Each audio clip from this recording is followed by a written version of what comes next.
ರಾಯಣ್ಣ, ನಿನ್ನ ಕಂಟ್ರಿ ಬಗ್ಗೆ ನೀನಿಟ್ಟಿರೋ ಅಭಿಮಾನ, ನೀನ್ ಮಾಡಿರೋ ಹೋರಾಟ ನನಗೆ ತುಂಬಾ ಸಂತೋಷ ಕೊಟ್ಟಿದೆ. ನಿನ್ನ ಕೊನೆಯ ಆಸೆ ಏನು? ನನ್ನ ಕೊನೆಯ ಆಸೆ ನನ್ನ ಕೊನೆಯ ಆಸೆ ಒಂದೇ.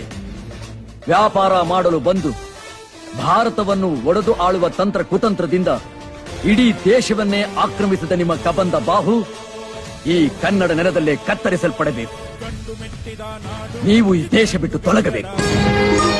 ಹೆತ್ತ ತಾಯಿಯ ಕತ್ತು ಕುಯ್ಯುವ ಲಕ್ಕಪ್ಪನಂತಹ ಮಾತೃದ್ರೋಹಿ, ದೇಶದ್ರೋಹಿ, ಮಿತ್ರದ್ರೋಹಿಯ ಸಂಕುಲವನ್ನು ಈ ನಾಡದೇವಿಗೆ ಬಲಿ ಕೊಡಬೇಕು. ಕತ್ತಿ ತೆಗೆದಿಟ್ಟು ತುತ್ತುವನ್ನ ಬಾಯಿಗಿಡುವ ಮುನ್ನ ಬರೀ 2 ತೋಳುಗಳನ್ನು 200 ತೋಳುಗಳಿಂದ ಬಂಧಿಸಿದ ನರಿ ಬುದ್ಧಿಯ ರಣಹೇಡಿಗಳೇ ಕೇಳಿ.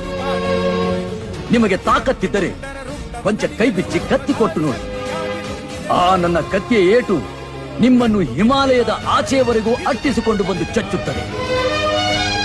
ಕೇಳಿದಿರಲ್ಲ ನನ್ನ ಕೊನೆ ಆಸೆ.